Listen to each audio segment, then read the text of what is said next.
And we're live. Excellent. Hello, it's up there. It's the Lodge podcast. Excellent. All right. Welcome to the Whiskey Lodgecast. We've done a little rebranding here. I am your host, DemiTastes, and I'm joined today by my co-hosts from the Whiskey Lodge, Spooky Chicken and Duckphill Platypus. May the fourth be with you. May the flavor be with you. Today, we're talking all about flavor in all its forms, how you think about it, how you use it, what's the difference between taste and flavor, what develops the flavors in whiskey, how can you use them? We'll get into all that and more today. But first, gentlemen, what are you drinking this fine afternoon? I've got I am Coke. having a wonderful pot of Lapsang Souchong. Man, you've always got the best sounding stuff. Is that just the pot? Oh, you've got a teacup too. Cool. No, I also have a teacup. It's iced there right now. I was really hoping that you'd just drink it straight from the pour spout on the teapot. I could do that. Is it cool enough? Okay. Yeah, no, it was fine. Edit that out. Oh, We can do whatever we right. want. I have my half a mug of K-cup coffee from earlier because I finished my coffee way too early in the day and didn't want to make a new pot, so I ended up with just a single cup. And I didn't know that a bar spoon stirring coffee and sugar could taste so bad. The coffee actually is fine. I don't know what was going on with the bar spoon. The bar spoon's clean, Ooh, weird. but I was making cocktails last night. Who knows what's going on? It could be weird. What a worrying development. Yeah, I don't know. The Always concerning. tasting metal, not a thing you should do, I guess. Um, so, in honor of the day, Star Wars Day, May the 4th, we have decided collectively to get our sabers out Ye- and open up a bottle. All right, you guys ready? Wait, hold on. What? You got sparkling stuff? I got the stuff. It says Dom on it. I have IKEA's apple juice. Dom something. Um, well, I uh, I don't know if this is gonna work, Demi. you know what? I've got a hiking pole here. It's the closest thing I could have. I don't think this is going to work at all. I actually think I was supposed to take the Mm, foil off of there. You know what? Let's just let's forget just about this. If I yeah do this, I'm gonna yeah. shatter this bottle. Next Not to time, mention the right? cleanup. Next, Oh next boy. time, next time, Yeah, we next time we'll promise. we'll think that through better, and we'll do it the next Star Wars Day that we have a stream. I don't know how much of a promise that is. I'm No, hoping very no. little of a promise. Hopefully. As I understand it, savoring champagne bottles takes a great deal of practice because it's really easy to mess up and basically spray shattered glass everywhere. Oh yeah. Yes. Yeah. If you So don't have the right kind of bottle, champagne bottles have a very high thickness to them. One of the Hmm. reasons that they were able to make champagne after a certain point. But if you don't have the right bottle, there's a great video of Anthony Bourdain doing this, if I remember rightly. Whole bottle explodes. the Oof. slow-mo guys did some champagne sabering, and for anybody who wants to satisfy their champagne sabering um, viewing desires, go check out the slow-mo guys because that actually was a good video and probably way more impressive than real champagne sabering. So I was not actually planning on making a mess and cleaning it up. I think the best way to savor a bottle of champagne would be to do it in your backyard on a beautiful summer backyard barbecue kind of day. That would be, Yeah. I think, the only way. And also wear a glove. Really, seriously, wear a glove because Yes. if that bottle Yes. Face shatters on away you, from any of your And guests. you wanna wear and some safety goggles specifically too. cut gloves. I Cut gloves. can't Oh, cut gloves, cut safe gloves ah, because yes.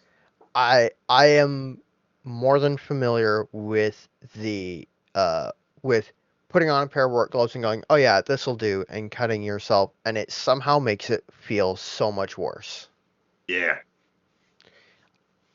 I recently was doing something I ought to be wearing gloves for, which is steering a boat. and slipped and ended up cutting myself on the wooden steering oar. So then I decided to buy myself some weightlifting gloves so that that doesn't happen again. And they haven't shown up. It was supposed to be next day delivery. I ordered them on Sunday. Still not here. No idea. Interesting. I didn't know that you Concerning. sailed or steered boats.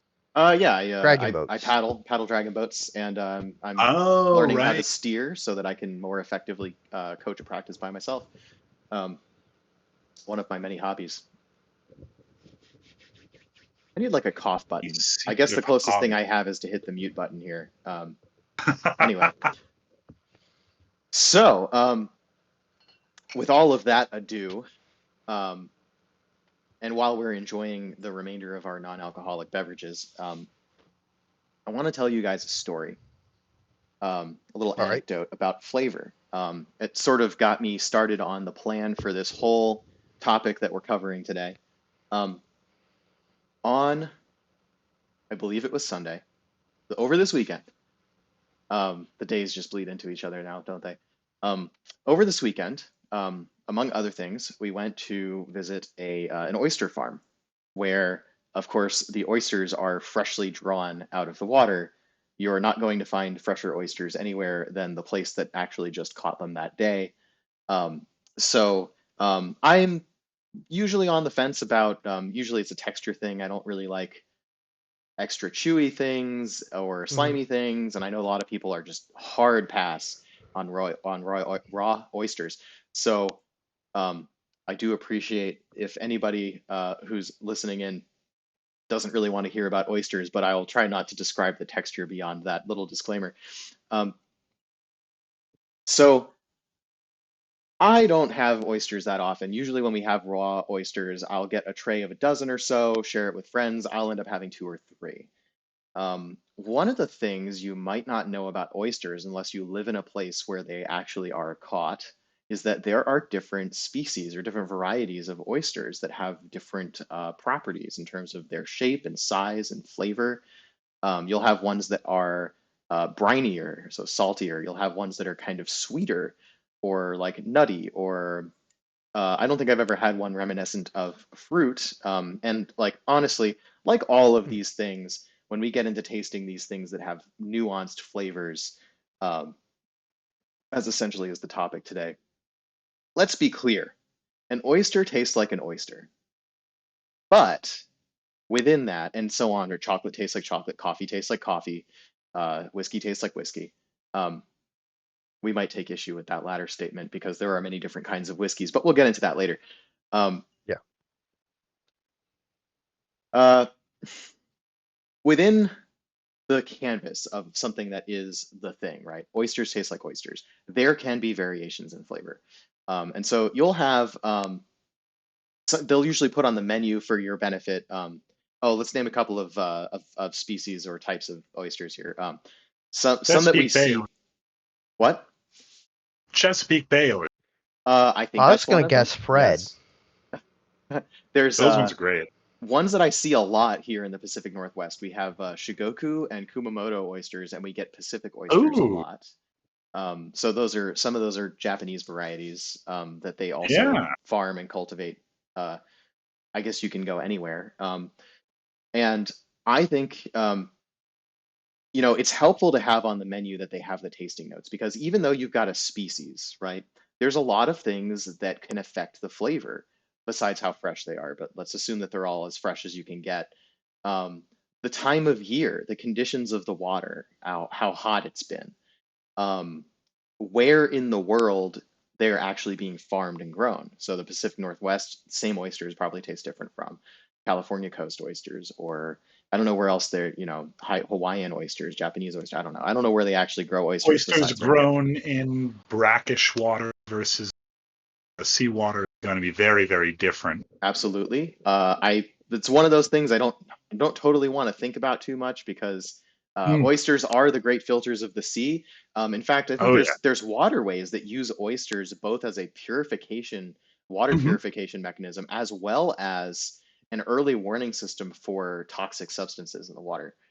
And Chesapeake Bay is once again a great example of that. Oh The yeah. oysters were gone from a lot of parts of it for a long time. They weren't around the Severn River up in Maryland for a while. And they only in the past few decades started to really bounce back after some very, very heavy um,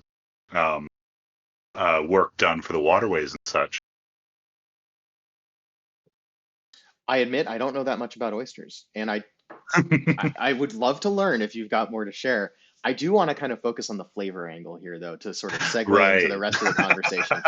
Um, so I like that on the menu they're going to have some tasting notes, and I know, for instance, I don't like super briny oysters. I like them to be a little bit briny. That's like part of the whole. It's an ocean-grown oyster kind of thing, or saltwater-grown oyster is a thing.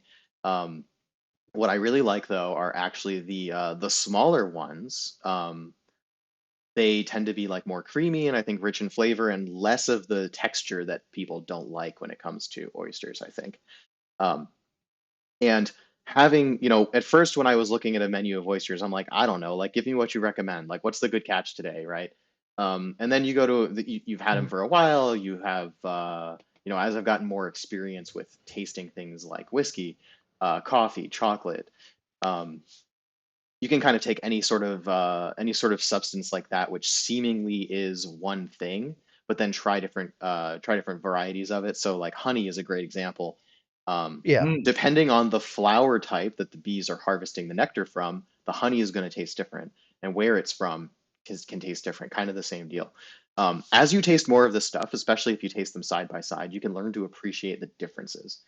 Um, and all that said, if you're not eating raw oysters, you probably think of oysters as just an ingredient in uh, like a pasta dish or fried oysters or whatever other way that oh oysters happen boy. to get made. Yeah, po' boy. Yeah, exactly. Oysters are just an ingredient, right? And they've got kind of this they've got a bite to them, right? They've got once they're cooked, they're not slimy, but they still have this al dente springiness texture to them. And Good way of describing. thank you. Very Um, generous way of describing. okay, I take it you don't particularly love oysters then. The texture is the thing that really weirds me out about them, but we'll go, Yeah, yeah, yeah. we So can go past totally that. totally Yeah, yeah. understandable. I'm going to try to move on from oysters real quick here. Yeah, yeah. Basically, what I wanted to get into is that there's a lot of people out there who think that tasting notes are complete bunk, total garbage, not useful at all, completely made up, right? I would like to motivate beyond the realm of just whiskey, that tasting notes are a valuable thing. They're useful, they're good. Um, they can be helpful in making decisions about you know what you're going to prepare as a dish, right? It doesn't have to just be a raw ingredient, right? But if it is a raw ingredient, you'd like to know what it tastes like. um, and you can build dishes around, you can make decisions about what to buy and build dishes around that particular flavor profile. The more you experience of a thing like oysters or honey or chocolate, coffee, whiskey, the more you can appreciate the meaning of the flavor notes, especially if you've taken the time to side by side two different kinds of these things. And that's one of And the things that we and really advocate doing.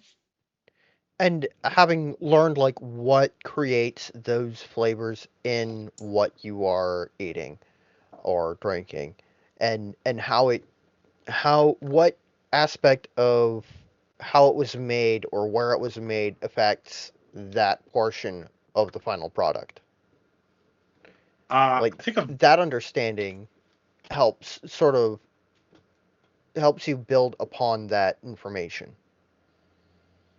I think a very wonderful sort of practical example of this, more so even than just the tasting of alcohol and whiskey and things like that, is a milk. If you ever had milk, Hmm. that's gone through very rigorous tasting. Actually, my partner it used to be milk tasting for FFA, Future Farmers of America. But essentially, it can go down to if cows have eaten wild onions, milk isn't super great Yeah, for a little bit. You'll get these very tangy, very off notes to it. Very, very practical use of tasting notes of origin of very minute details in the environment that affects things like milk and things like that. And those parts of the environment, I think, are sometimes only more so exacerbated in whiskey that we're going to talk about quite at length today. Well, all right. With all of that ado out of the way, the introduction of thinking about flavor notes in things other than whiskey, hopefully motivating that flavor notes are useful, um, I suggest that we do the thing that we very thoroughly planned, um, and get out the bottle of whiskey that we've all agreed on, which is this Stranahan's Rocky Mountain Single Malt Whiskey, American Single Malt from Colorado. Beautiful bottle. This is a lovely bottle, and the fact that they include a little jigger for you is great. Yeah, that's true. And I suggest that we all pour ourselves a little bit and do a tasting, not get super into the weeds, but just kind of give this idea of how we feel about it, and then we will each build a cocktail, pre-prepared, of course. We will each build a cocktail around this whiskey. And I will explain more about why after we've done some tasting notes, because I have a personal history with this bottle that basically involves a cocktail. A cocktail made me fall in love with this bottle, not the whiskey itself, which I think is maybe the first time that's ever happened. And I think it opened my eyes to the idea that flavors need to be built upon. Does everybody have their Stranahan's? I've been Indeed, was just fixing up my cocktail making over here. all right. Well, I've poured myself just a little small bit here because we're gonna be having a big old cocktail later, I think. Yeah, we are. I've still got plenty. I drink slowly. Oh yes. So because of this cocktail that I've built for today, I have used almost all of the Stranahan's, and I made a note that I wanted to A, do a review of this whiskey, and B, do some kind of a presentation about this cocktail before I completely killed off the bottle. So I've literally been saving this for probably too long. Having the bottle that low for so long, not the best thing. It's been about 5 months. I think December is the last time I made the cocktail with it. I did have the foresight, for the sake of review, to actually pour an ounce into a small bottle, so that I would not compromise the flavor for sipping neat. I think in a cocktail it won't matter quite so much, and I've had plenty of this cocktail, so I kind of know how it goes. Yeah. So anyway, let's get into it. So first of all, beautiful color. It's a nice medium gold.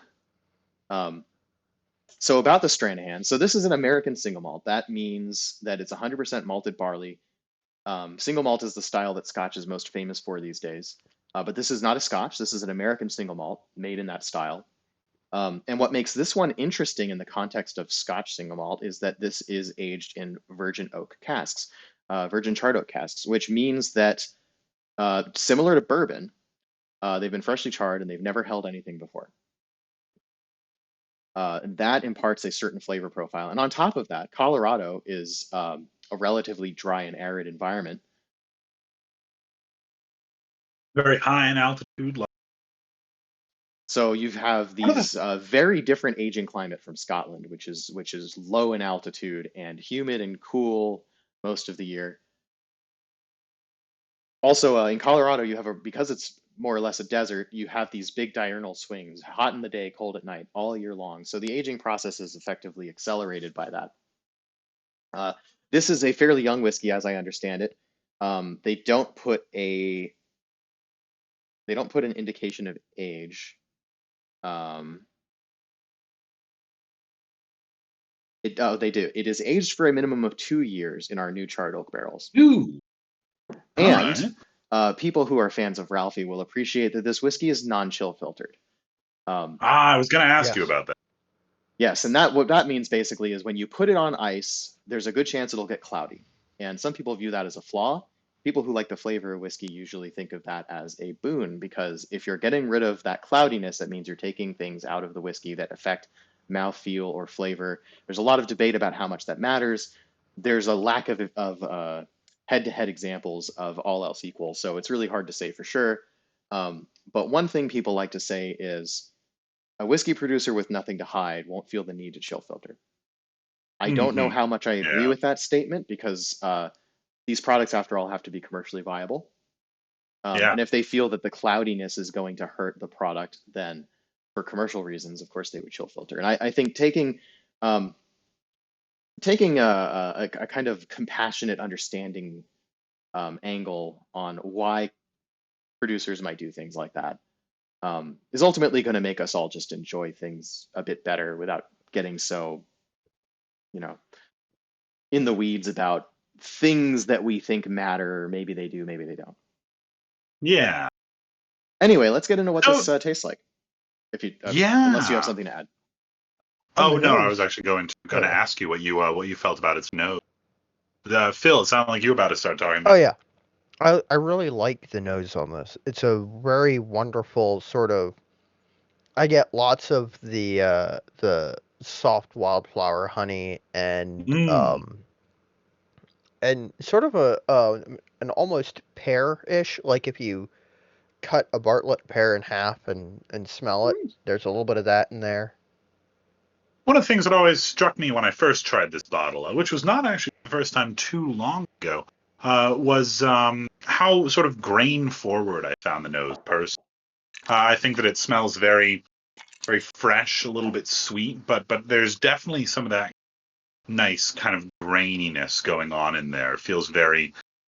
I would say that it smells about as young, probably to me at the very least. But Sorry, could you repeat that?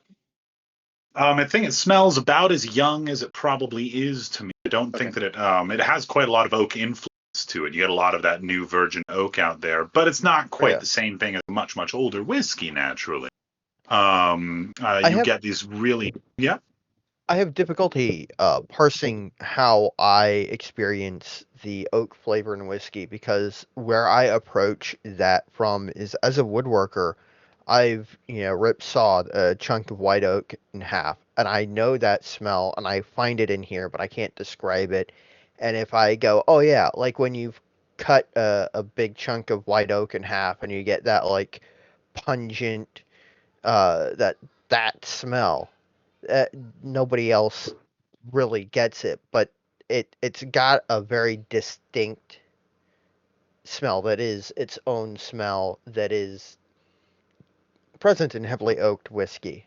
But Mm. this is a much lighter, I don't want to say fresher, but a lighter, less like musty sort of representation of that scent.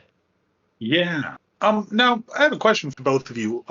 Now day to day, tastes will change. Our palates will change a little bit. Today I'm getting just a lot of pumpkin off of this. Is Hmm. this a thing that is reciprocated with your drams, or is that just a me thing today? Is that just the tea that I drank, maybe, or something like that? I think it might just be you because I don't get that. All right. Granted, I will admit that pumpkin doesn't actually taste like a whole lot to me. Yeah, that's fair. Yeah, so I almost want to agree with you on that. I would say that's Yeah. more power of suggestion than anything else, right? Because like Phil said, Oh yeah. pumpkin doesn't really have a whole lot of flavor. What pumpkin flavor is usually to us is the things we associate flavoring it with.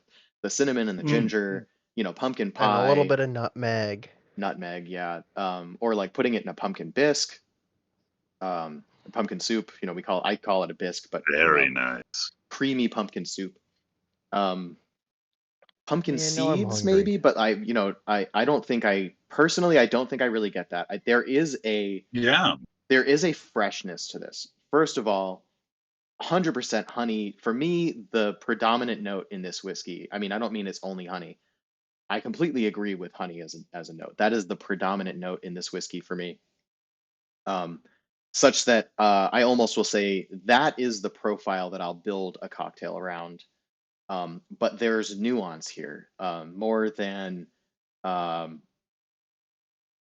when I first opened this bottle. I feel like when I first opened the bottle, it was like, wow, that's huge on the honey. I've never actually had a whiskey like that before. And I'll say, as we're talking about wood influence, right? This is virgin oak. And while I feel like there's a lot of that, it feels like it's young and grainy, which like in a good way, actually.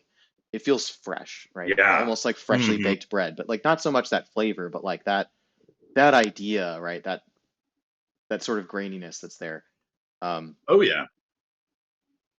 uh, yeah, I mean, I will admit I have a hard time describing this whiskey. It is predominantly Oh honey. If yeah. I had to say, it's like honeysuckle, which is its own distinct flavor that is reminiscent of honey, but like this is almost like honey made from honeysuckle, right? It's got that sort of Yeah. green floral freshness, especially when you go for the taste.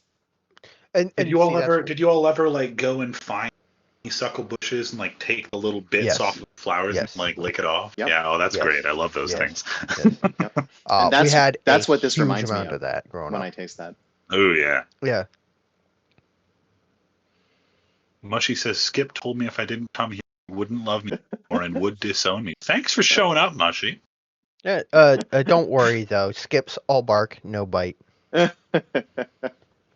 I do not pretty know sure, Skip enough anyway. to challenge him, unfortunately. So But I like this. Skip is our first mod in the stream. That's right. That's right. We've named actually technically Nightbot was the first mod. Oh, I suppose. And on that note, if you're interested in finding the Whiskey Lodge Discord, type in !lodge. You might see that in the chat history, and you will get a link to go. And for the VOD on YouTube, we will put that in the comments as always. We just wanted to make the links a little bit more accessible to the live stream. Now, Nightbot won't be doing any modding. I think there's ways to have Nightbot control the modding rules, but it's always good to have a live mod in case we aren't paying attention and we get raided by someone obnoxious. Somebody can shut that Or down. something like that. Yep. And Yep. Skippy, by the way, is also a mod of the Whiskey Lodge. He's what we call Hmm. the shenanigans mod. So he brings the He's a shenanigans. shenanigator. So for fear of so we've talked a little bit. It's a very wonderful whiskey, a lot of sweetness, a lot of grain. Now for fear of all of my ice melt, I feel as though we might move on to cocktails now. Who would like to go first here? I will let you guys proceed because I don't have ice, so I don't need to worry about meltage. Oh, great. Got it. I am comfortable proceeding with mine first, if that's okay. Beautiful. We can. So let's see how this works because I've got all the stuff behind me here. Yeah. So, by the way, normally I would do this cocktail in this lovely crystal tumbler because I'm going to put a smoked old fashioned topper on this, and it is lovely to see that in the glass. But given that that won't show up very well on stream, and I won this lovely bright yellow Stranahan's mug in a giveaway on Instagram. I'm actually going to build it in Oh, I this. do love that. So, by the way, this is not sponsored. This stream is not sponsored by Stranahan's. We have no sponsors whatsoever. We just talk about the stuff that we love. Nope. So anyway, I won this, and by the way, that matches the label really nicely, which is great. Oh yeah, it's the same. Oh, that's great. Oh yeah, same color. I like it. So I also see. like the ticket shape. True. For anyone listening, this is a little bright like canary yellow camping mug that says Stranahan's on it. It's a lovely little thing. I don't know if you can buy these, but camping mugs are fairly common sort of distillery thing, I suppose. Where I work over at Whiskey Del Bach down here in Arizona, we actually have a bunch of them as well. Duckphill has 2 going on right here. Those guys are great. I love those ones. Actually, I have 2 more. Is that High somewhere, West? But I don't... It is. Awesome. Holiday gifts. Several years running, and I think they've discontinued the program, unfortunately. That's a shame. All right. One of the things that I looked forward to most every year were these mugs. So my spec for the cocktail, I'm going to talk you through it. So I'm building in the glass an old fashioned, essentially, but I've made a couple of substitutions. So I like to build my old fashions over brown sugar. I don't like to do any muddling. I just like to do a simple twist of orange is my preference. If I have the cherries, I'll use those sometimes. In this case, this particular cocktail doesn't need the cherries. So I start with a bar spoon of brown sugar, and I'm going to use a bar spoon of this Valhalla barrel-aged aquavit as bitters. This for me gives me a nice woody richness. It's got, I say a bar spoon, I'm going to go with a splash so I don't have to deal with the bar spoon over here in front of the stream. So it's a little bit forward on it's cinnamony and licorice and sort of this dry wood chips, which I think really works to bring out the honey flavors and the sort of grassy complexity of the Stranahans. Um, so on top of that, I'm going to add my ice, just cubed ice or as big as you can, one big rock if you do that, but I don't actually have the apparatus for that. And then Stranahans, thankfully, gives us this nice little jigger that we can use. So in this case, I didn't bring out my jigger. I'm just going to use this one. And to that, we will add 2 ounces or as much as I happen to have.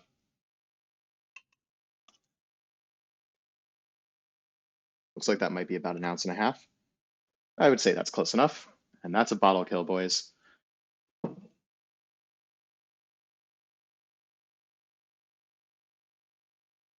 So there we go with that. For the fallen. Cheers to the fallen. F in chat. F's in chat. And then, this is an important step here. So I would say bitters are optional. I'm going to start by not adding bitters because I do think that the aquavit serves that purpose. I'm going to twist a peel of orange.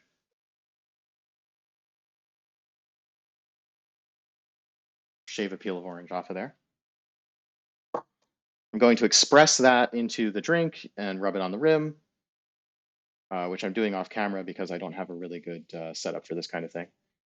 And then importantly, I'm going to put it not the outside of the peel. I'm going to put it face up. I'm going to put the inside of the peel face up, because what I find is that for the next step, adding the smoke, that pith, I guess, the flesh of the orange does a really good job of holding on to the smoke for the duration of the drink. And so the twist of orange on this particular build is very important. So now what we have for the next step is our lovely blowtorch. Always fun to play with that, especially in front of a computer and a bunch of plastic parts that can totally melt if I screw up, but I have pre-adjusted things. So this is a lovely little piece. We have faith in you. This is from, again, not sponsored, but I like these. I've bought a couple of these as gifts. I got this as a gift myself for Christmas. This is the Smoked Fashioned Company, and I'm using here the smoked coffee flavor. And they've got this lovely infuser basket. You put a little layer of wood chips inside of that basket, and there's a screen to keep them from falling into the drink. And then they've got this channel that sort of lets the air flow in. And I guess the thermal inversion of the cold ice underneath and the room temperature ends up dragging the smoke down. If you've ever seen those gravity-based incense things where the smoke drops down, it does kind of the same thing. Yeah, little rivers of things. Yeah, that's very cool. Yep. I don't really quite understand the physics of how that works. I want to dig into it a little bit more at some point, but it is very cool. And in this case, the net effect is we get to have the smoke sitting lovely on the surface of our cocktail. Yeah. So then we do the fun thing of starting up the blowtorch. And we just want to aim that fire at that basket for a little bit and let those chips sort of smolder. Don't go too long because you'll get kind of an acrid, bitter smoke if you over toast them. You really want to get the fresh, the first ignition, I guess, of the chips. And then let that sit there, leave it covered for a little bit to let the smoke kind of settle before you take it off, and the smoke will tend to float away. And I won't be able to show you this, but there is a nice layer of smoke sitting on top of that orange peel. And that is a lovely balanced cocktail. This is absolutely one of my favorite cocktails I've ever made. When I first got the bottle of Stranahans, I tried it and I was like, that's just all honey. Like I generally value a really complex drink. It sometimes takes me some time to appreciate something that is very simple and has 1 or 2 basic notes, but does it really well. And Stranahans is one example of that. But because I didn't feel like I had a lot of reward from sipping it neat and trying to find more complexity right away, I decided I should try it in a cocktail. And 2 cocktails in, I hit on this amazing recipe, and I finished 80% of the bottle by myself within the next month, which is nearly unheard of for me. I usually don't go through bottles that fast. I've only done it once or twice before. Usually I'll keep a bottle in the rotation for a whole year or so. Anyway, I could give tasting notes on this, but really the idea is it's just all of this stuff builds together. You've got the herbal aquavit, you've got the brown sugar, which layers on top of the honey of the Stranahans, you've got the orange peel, you've got the smoke, and that combination just works really, really well. Yeah, no, it sounds quite nice. I'm always a big fan. We talked yesterday a little bit about our aquavit and honey, which I think is a very underrated pairing. Just that dill, that caraway, and everything like that pairs so well with a wonderful amount of honey and things like that. The honey flavor or actual honey syrup, depending on what you're looking to make in your cocktail and things like that. But I'm really, really happy to see you using that aquavit as an actual sort of bitter sort of agent kind of thing, because it's just this sounds like this beautiful flavor. I need to make this a little bit later on because I also have one of those little things. I was never quite sure if I was supposed to put it on the top or the bottom of the glass, so glad to find that out actually. But yeah. Well, all right, Ian, you're up with your icy cocktail, and hopefully it hasn't melted out too much. Ooh, has not melted out very much, actually. So, what we have right here, so I have a little bit of a simpler setup right here. What we have is going to be a stirred cocktail. This is based off of a Boulevardier. So we have 3 ingredients, sort of. This is going to be about 1 ounce of the Stranahan. This is going to be 1 ounce of, instead of vermouth, what I've done here is I have chosen to go with Lo-Fi's wine-based Gentile Amaro. This is not going to be quite the same thing as a vermouth, but it is going to be a little bit lighter, much sweeter than a normal Amaro. This one has a lot of hibiscus in it, so I wanted to play with some of those more floral flavors. And then I finished that off with, instead of Campari, Bruto Americano out of St. George's Spirits. Very, very wonderful liqueur of sorts, a very bitter red liqueur. I'm going to express a lemon peel over that. But what I did with the actual Bruto Americano was, if you pound ginger enough in a mortar, if you just really, really eviscerate the stuff, it will create this this actual liquor of sorts, this milky-looking substance that then you can use for various things. A lot of times, I believe it's used in some chicken dishes, especially over in China and things like that. In this case, I infused that into the Bruto Americano. You get a wonderful little bit of sort of ginger hit on the nose, a lot of lemon in there, a little bit of spice on the actual palate, but it's this very light, very floral style of Boulevardier. Not nearly as bitter as you might get from the Campari version, but what you do get from this are the very great sort of bright citrus notes. The lemon, the expressed lemon peel, are very important. It comes through a lot right there. But one of the things that I love to play around with, especially in single malt whiskey, either American or Scotch, is going to be those sort of ginger flavors on pairing ginger, pairing honey, and pairing barley, as it were. And many of its forms are an excellent sort of style, and that's what I really love about this kind of little cocktail right here. You also finish off with this wonderful little bit of spice from all that ginger inside there. But yeah. And that is my cocktail right here. I do not have a name for it, but maybe I'll think up one sometime. So, Duckphill, over to you right here. So I very much prefer simple drinks, 2-3 ingredient drinks. I also didn't have as much time to prepare, so I'm doing something that is sort of like one of my friend's favorite drinks. It's his favorite drink. I'm not sure what he calls it, if it has a name. Is just 2 ounces of gin, 3/4 of an ounce of Benedictine, and some bitters, because that's a nice, simple nicely elevated way to drink gin, but the nice sort of honeyed and floral notes of the Stranahans, which I will be using 2 ounces of, paired with the more herbal notes of the Benedictine, I think really work well together. And I will admit that I've not actually tried this combination before now, so I could be wrong. Hey, this could be fun. Being So wrong is always fun. to Oh clarify, yeah, you're substituting the gin for the Stranahans. Is that correct? yeah. Okay. I'm using Stranahans instead of a gin, which is a weird way to go about it, but I figured that it should be all right.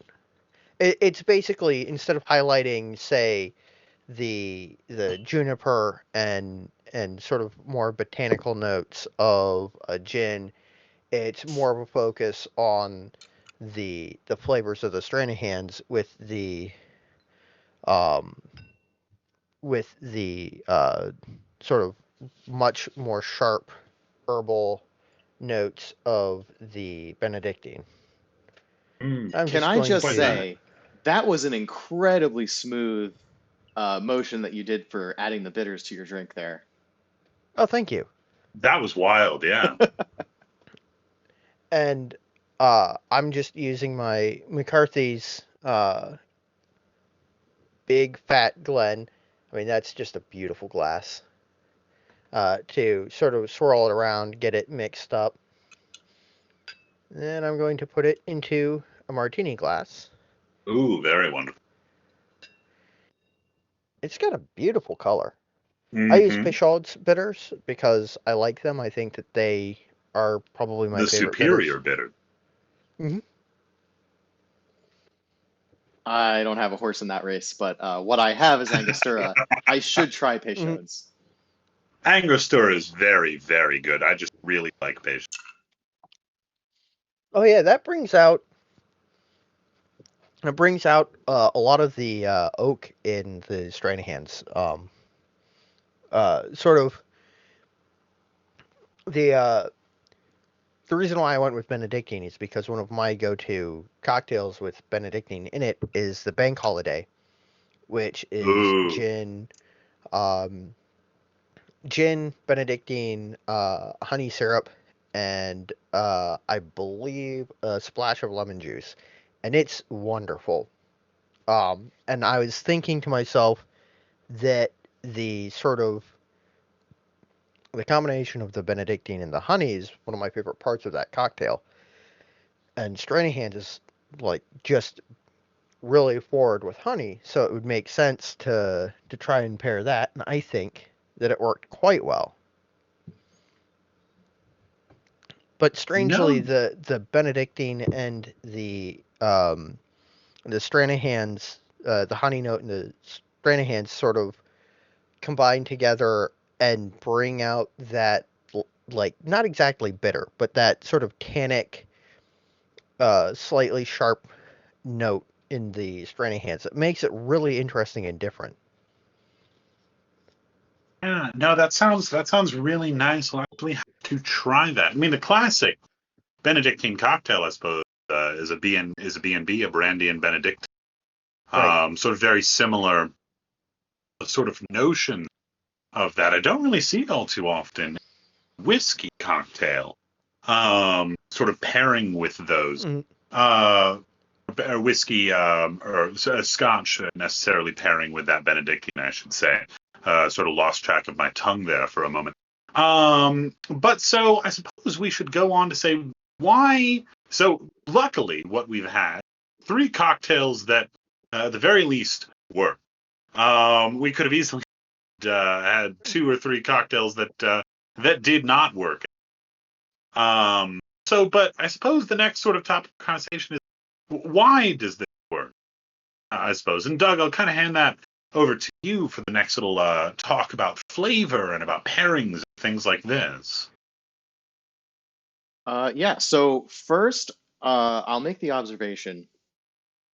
Um, I think that this particular whiskey has really challenged my idea of what oak tastes like in a whiskey, because it is a very different flavor profile from what I normally think of as an oaky whiskey, which the most typical example I would say is a bourbon. Hmm. I have a great example of a bourbon back here, which is one of my favorite bourbons, Maker's Mark 46. Um, Last night, I actually tried this cocktail with Maker's Mark 46, and it worked, but it Ooh, wasn't okay. as good. It did not have the same razzle dazzle. For one thing, Maker's Mark 46 is more forward on brown sugar kind of profile. Um, so the fact that I build on brown sugar sort of becomes redundant at that point, and we're kind of missing that nuance of the honey. Plus, um, Maker's Mark is honestly just a busier whiskey. It's got a lot more going on in terms of the complexity and the balance of the flavor profile. Whereas Stranahan's does honey and like a really fresh green grassy field, kind of like that whole. It evokes an image of bees, wandering around in a field and making honey from that. Whereas Maker's Mark 46, for one thing, it's one of the first bourbons that I ever had, so I mean, not Maker's Mark 46, but Maker's Mark is one of the Ah, first bourbons I had. And actually, they have recently changed the Maker's Mark 46 to be in the same bottle as the standard Makers. So I picked this up just this odd past weekend. and interesting decision. I do wonder why they did that. We'll talk about that sometime, I Yeah, suppose. sometime. So anyway, it was interesting. What I have here is a build of a cocktail that does work, generally speaking. Apparently with a variety of whiskey spirits. I mean, it is essentially an old fashioned with replacing the bitters with aquavit. And that's overall not that complicated of a thing. In theory, it can work for anything. So it really is a spirit forward drink in that sense. And of course, it's got the layer of smokiness on it. So using like a smoky scotch or something would be redundant. Um, Not entirely, because the smokiness that's in a scotch is different from the smokiness that's just smoke. Mhm. But we'll get into that at another time. Or maybe we'll get into it later today, because that's one place where flavor can come from in whiskey. Yes. So I, with Stranahan's and this particular, I wanted to use this smoked fashioned kit, and I wanted to find something to do with the Stranahan's, and I wanted to make a cocktail with American single malt, and all of that came together, and I made this cocktail, and it ended up being excellent. And it's so excellent that substituting almost anything else doesn't work as well, Hmm. right? Doesn't have the same razzle dazzle. And I think that's interesting, right? There's something about this that's been intriguing to me. Figure out why this cocktail build seems to work so well for this particular flavor profile of whiskey and not for the others that I might have tried it with. Like a Speyside Scotch is pretty close in terms of we usually describe it as fruity and honey, but it doesn't seem to quite work as well. Um, so back on the note of this challenges my idea of what oak is in a whiskey, right? I usually think of oak as what bourbon tastes like, because bourbon is very forward on, corn is a fairly neutral grain when it comes to spirits. For one thing, they usually run at least one distillation through a column still, which takes out a lot of nuance to flavor. Um, I might do a column still and a pot still or something like that. We can talk about still types later. Yeah. But typically, corn distillate um, doesn't have that much of what I would consider to be a really like a flavor that belongs to the grain as much. Um, so I think of bourbon as basically tasting like the wood. The wood management is really important in bourbon. So I think of those cherry and brown sugar and coffee sort of flavors that you get from a bourbon as oaky flavors. And I never liked using the term oaky when it comes to describing whiskey. There's been one or two whiskeys where I really felt like, hey, this tastes like wood. This tastes like oak. This tastes like the way that oak smells, right? I wouldn't say that Stranahan's has that. Doesn't taste oaky to me. Um, but what's really interesting is that the combination of the single malt and the hot, arid, nice. Little splash. I was hoping no one saw that. Damn it. I poured myself a glass of bourbon to refresh my memory on what you were talking about. Spilled it all over myself. Suppose I should pour myself some too. Just got a Oh, are big you glass. drinking the same thing as I am? No, I just poured the bare knuckle bourbon right behind me. Ooh, that is a good Yeah. idea. Ooh, McKenna, that's a good Actually, this might Hold be a on. good time for me to transition to oh, I forgot to here's a slide. Our slide. This was meant to be Our our cocktails, our cocktail slide. background slide. But anyway, now that we're talking Yeah. about where flavor in whiskey comes from, here's this little collage I put together. Excellent. So let me just double check that we're not skipping ahead of the agenda here. Um, yeah. Oh, I forgot how good this stuff is. You also drinking bare knuckle? McKenna No, 10, right? yeah, 10 are beautiful. because that's my bare knuckle rye. My bare knuckle bourbon is across the room, and I don't want to get up. Totally understandable.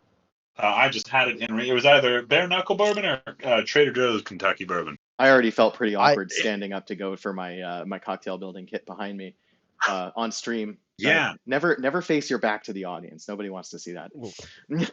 Always I be cheap.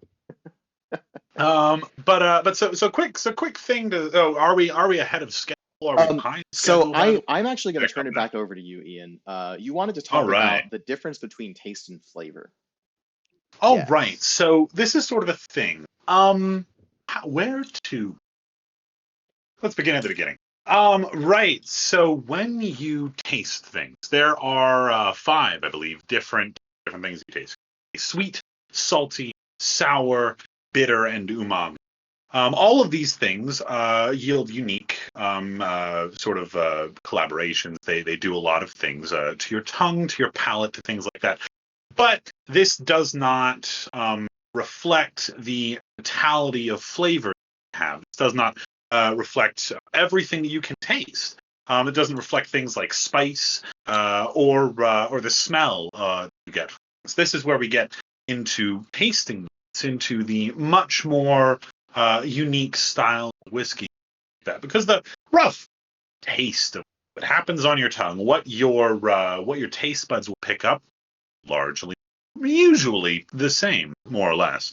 But what you're getting a lot of are aromatic compounds. And now whiskey, as well as one of things like chocolate, coffee, tea, wine, etc., are full of aromatic compounds of widely different sorts. We can talk at a later date about all of these, about exactly what they do.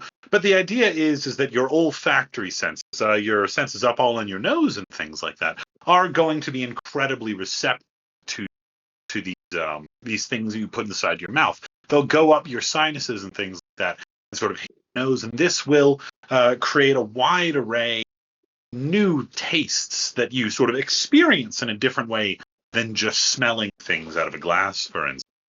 And this is sort of the big difference between taste and flavor of sorts.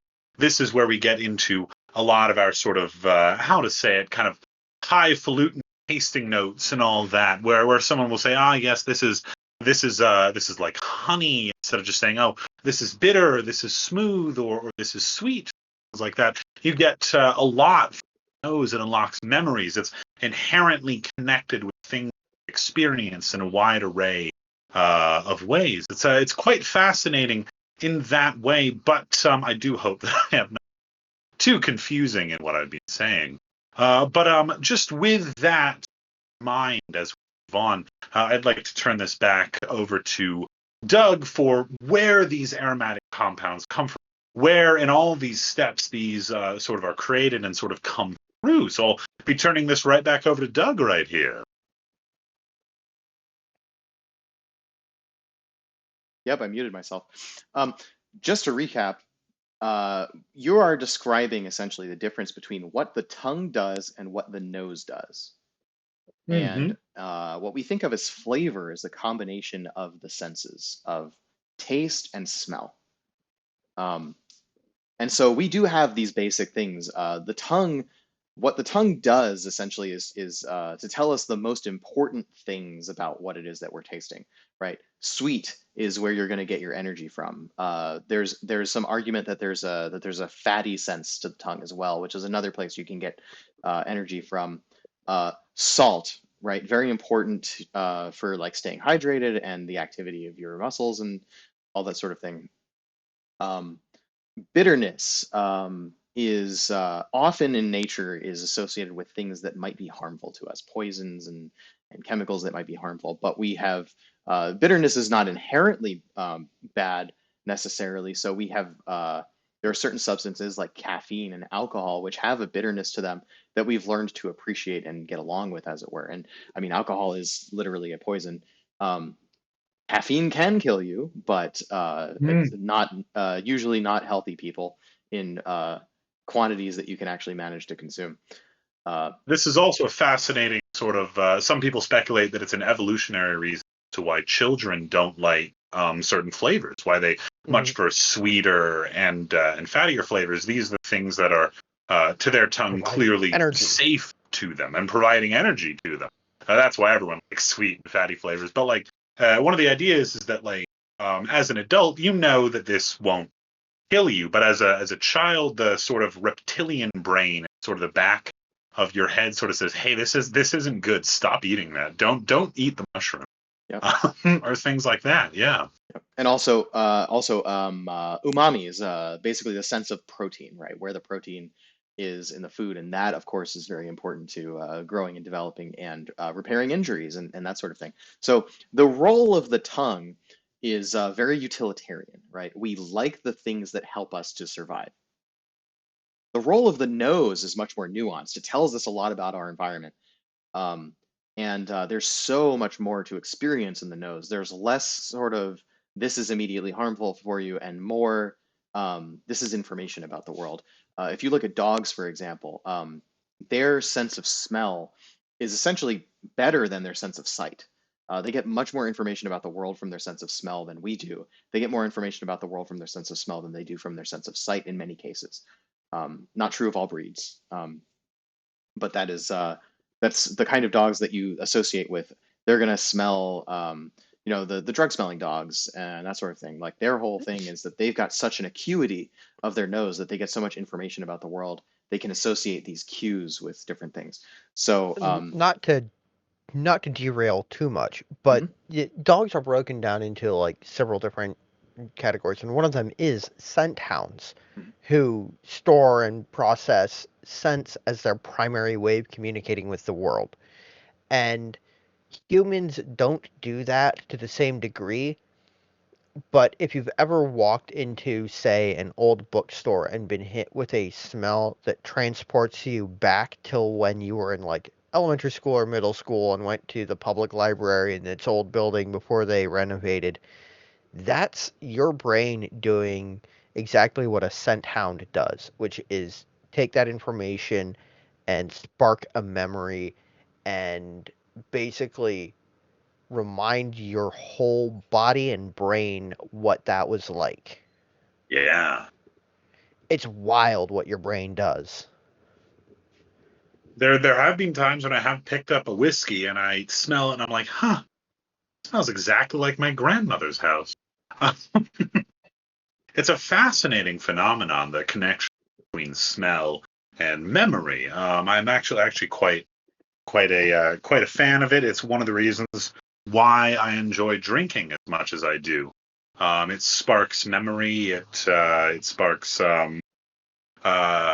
sparks imagination. It does all these wonderful things for you that I quite love. And now, yeah, derailing a bit more than we Sorry. already have. Let's go back to Doug for our for our main topic right here.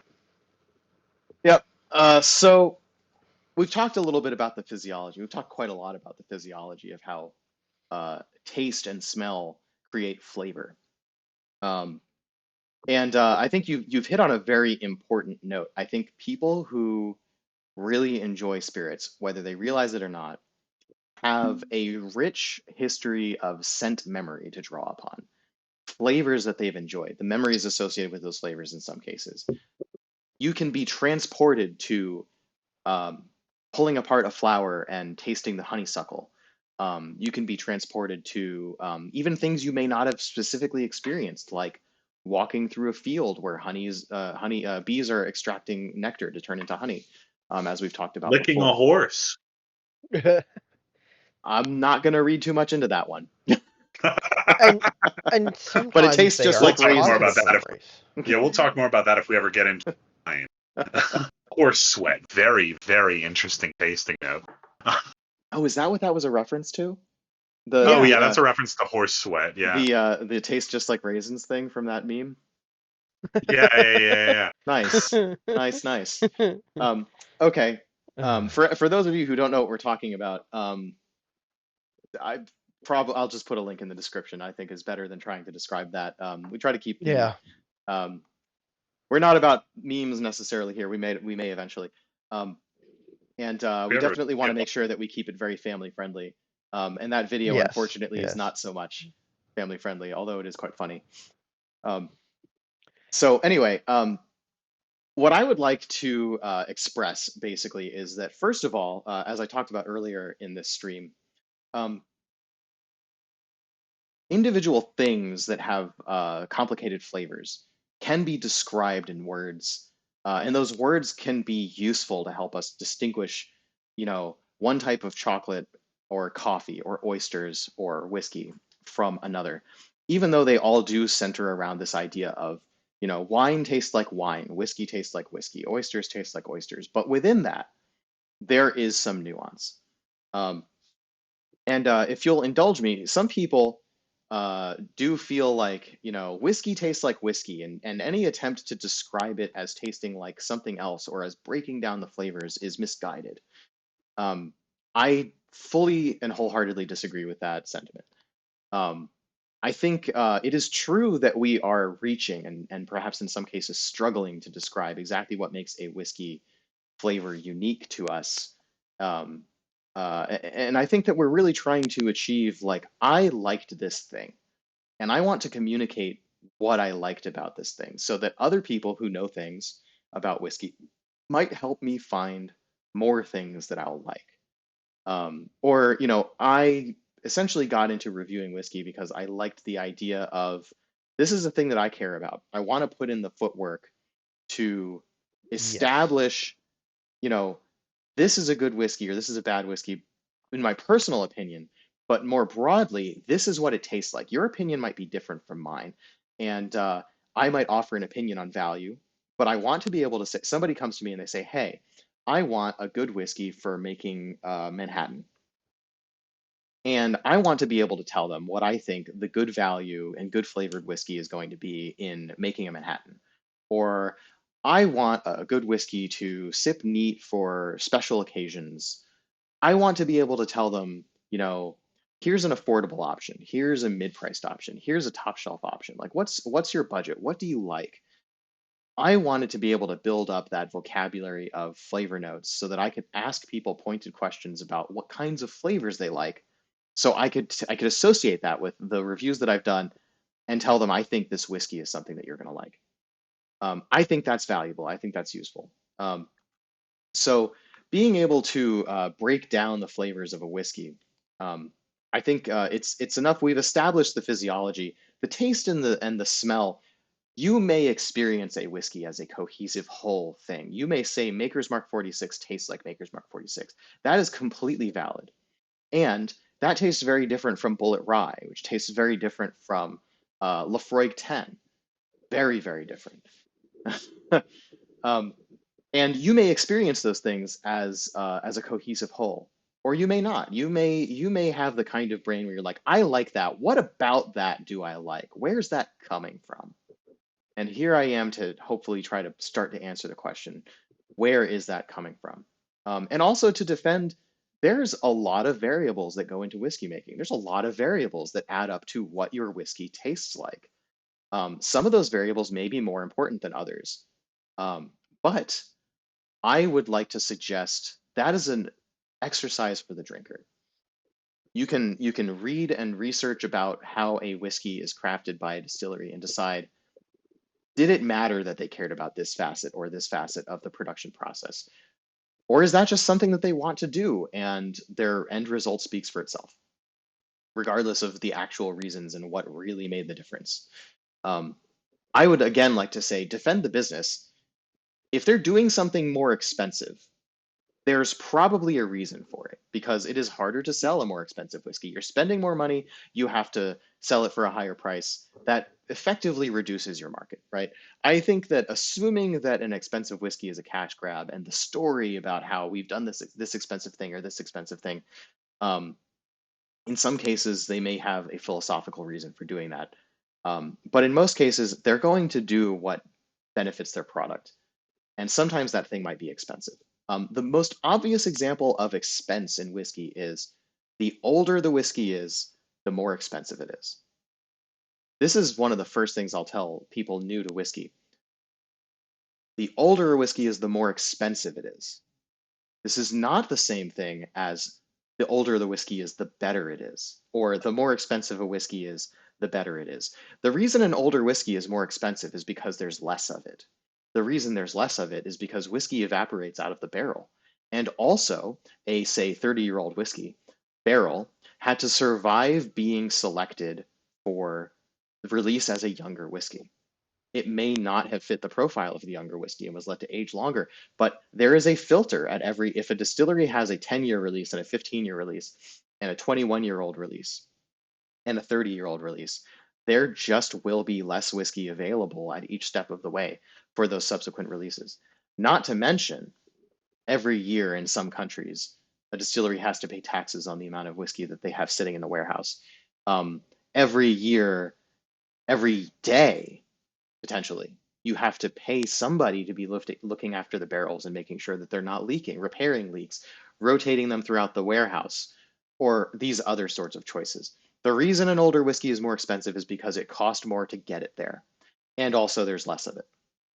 It doesn't necessarily mean that it's better. Every distillery is going to have a sweet spot.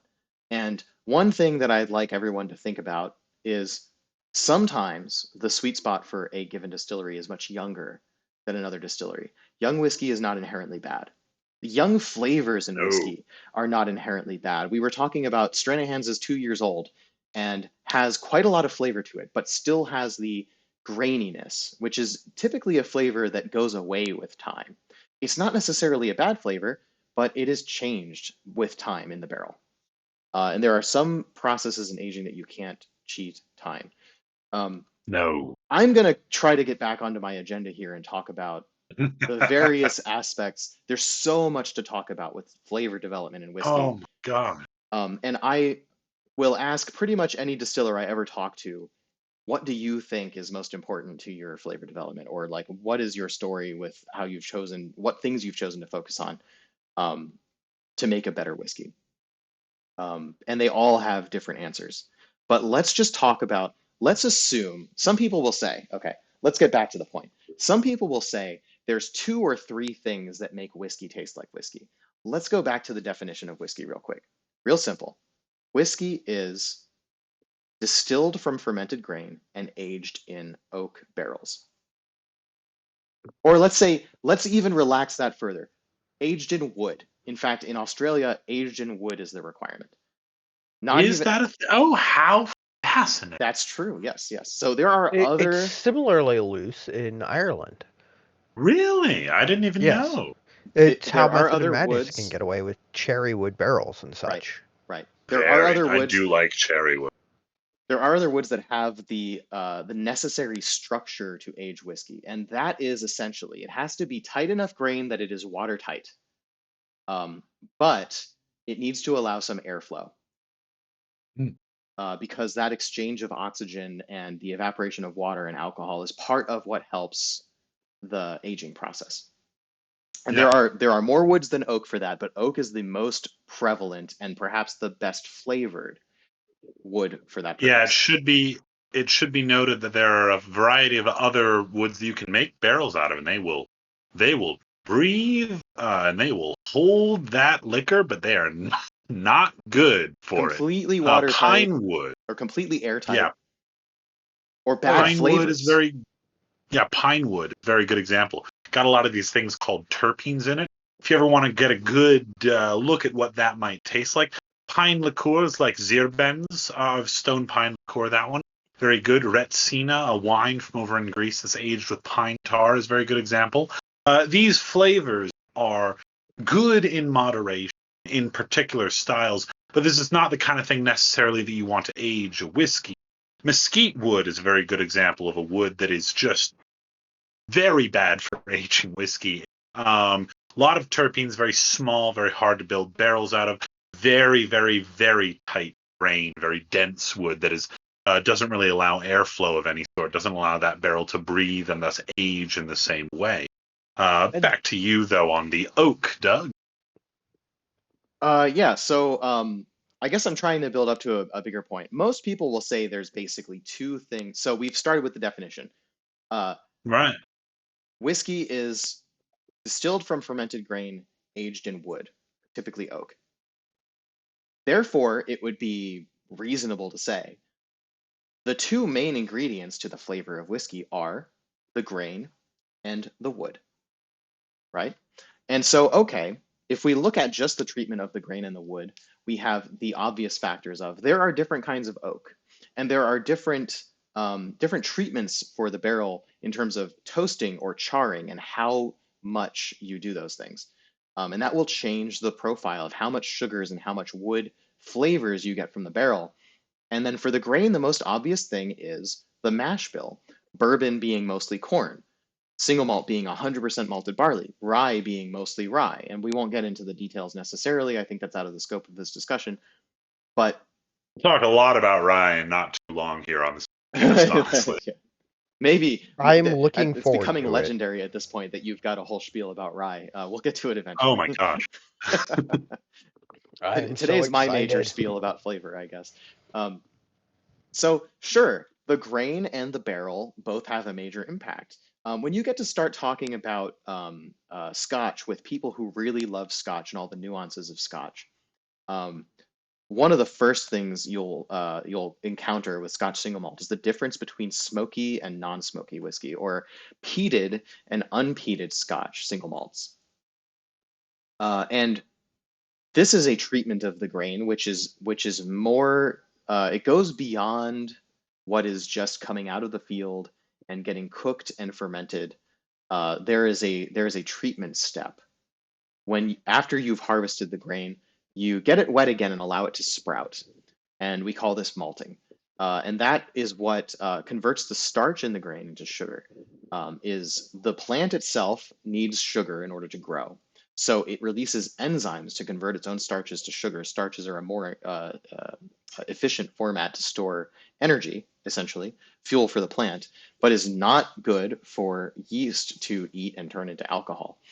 So what we want is for the plant itself to convert its starches into sugar, and then we kill the plant at that point by heating it up, uh, and you'll basically blast hot, dry air at it. Um, and there's a couple of ways to do that. Obviously, there's many ways to create clean, hot, dry air. You're probably familiar with that if you've got any kind of home heating. And essentially, it's going to involve burning some kind of fuel, be it electricity or gas or something like that, and separating the exhaust of that from the heating element so that you create the hot air and you don't get any of the fumes of that combustion. And that's what we do these days. But in times of antiquity, in times of antiquity, they may have had a way of doing that, but more it was easier to just let the smoke mingle with the thing that you were cooking. And in this case, It that also thing, provides good flavor. and it turns out Mhm. in Scotland and Ireland, the traditional burning of peat moss as fuel, because that was one of the most prevalent forms of fuel available, created this smoke that actually infused quite a lot of flavor into the grain. And so we have these days this distinction between unpeated, which means that we've had clean air basically, and peated whiskey, where they've intentionally let the smoke of burning peat mingle with the drying malted grain, malted barley. And that produces a flavor that persists through the distillation process and into the final product.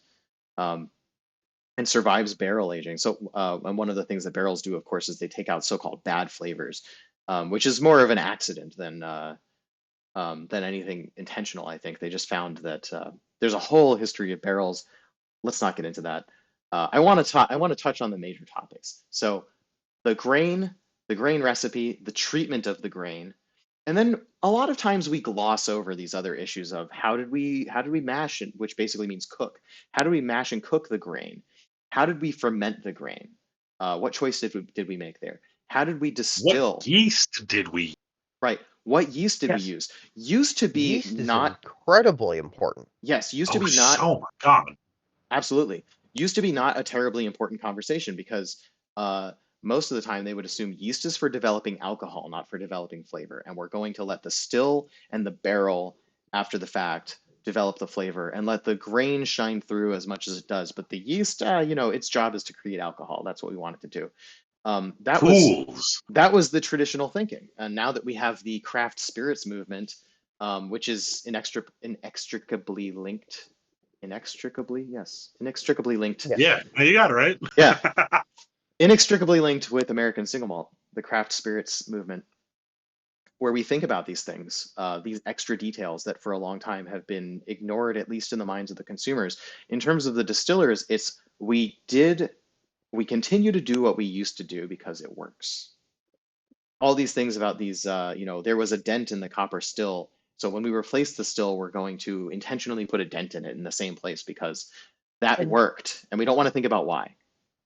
and that is something that goes all the way back to Scotland and Ireland in like the, mid 1800s. Is there's this wonderful story about replacing one of the stills at, I believe it was a now defunct distillery on the River Spey, Ooh, where they had they they had a whole day where they took the old stills out of the building, they set them beside the new stills in the work yard in the middle of the facility, and they went around with leather hammers and pounded matching dents into the new still. Because they found that that's without them, it wasn't wild. as good, right? Yeah, because they wanted to achieve the right flavor, and that's how they thought they could achieve it. It turns out that that probably doesn't have as much of an effect. Just the dents in the bowls of the pot or the pots of the stills doesn't have as much effect as, say, a change to the line arm or the stem. Yeah. It should also be noted that distillers, many people who make alcohol, really, we won't talk about the winemakers right now, are a deeply superstitious in certain ways. People believe certain things do help make whiskey just because it does. Like it doesn't always need to have a logical reason, a good reason. It just this is just the way that it has to be because it works. And if we stop doing this for some reason, it doesn't work as well. And we don't really get it, but that's how we do it. Now, there is a lot of science. There's a lot of knowledge that goes into distilling. Don't get me wrong, but it is still in many ways an art, a way that people interact with the world around with the area that they are from, with their terroir and things like that. We'll talk about that someday. There's a big That debate is, about whether whiskey has terroir, which is fun to get into, but let's leave that aside for the moment. Um, I'll fight someone. I'm But I'm yeah, yeah, going yeah. to I will say this. I think most of us can agree whiskey has a sense of place. If you took the same distillery, put it Oh yeah. somewhere else, had them make the It same wouldn't be the product, it same. wouldn't be the same. But is that terroir in the sense of wine, where for years the plants live in the same place, right? Whereas with grain, they grow and are harvested and are completely removed from the earth in a single growing season. There's a very different amount of time involved there. Maybe it matters, maybe it doesn't. But I think for the purposes of this conversation, it's fine for us to roll the field Yes. into the grain, right? Which we're Yeah, Yes. talking about, and Yes. just say that like there's a whole lot that goes on with farmers. They're trying to yeah, optimize yield in most cases, and in the case of the craft spirits industry and the farm to bottle movement, they're trying to optimize distillable flavor as well, which Mm. is a relatively new idea. Ooh, Because ooh. Can I talk about heirloom grains for just a sure, moment? please do. Yeah. Just yeah. So, in the last 10, 15 years, there's been a growing craft movement within the Commonwealth of Virginia to grow different grains because there are distillers, such as the folks at Catoctin Creek, the folks at Ragged Branch, Bare Knuckle, etc., who want to source Virginia grown grain. And a lot of the grain grown in Virginia up until then, sort of a change in pace a long time ago, was it was feed grain, basically grain grown to either feed livestock or turn into plant-based consumer products. Not necessarily food products, but plant-based consumer products. And like you could drive down any road in the country and come across a couple of farm stands and buy good food grade crop, but for the most part, what was grown in Virginia was feedstock. So there wasn't a lot of grain that was being grown for the purposes of being ideal for distilling, brewing, or in terms of having the best flavor for just eating. But there's been a growing movement towards growing more heirloom and heritage varietals of various grains and vegetables and fruits, but primarily focusing on grains right now to get grain that has a uh, better proportion of varying elements um, of its build. I'm struggling with words at the moment, unfortunately.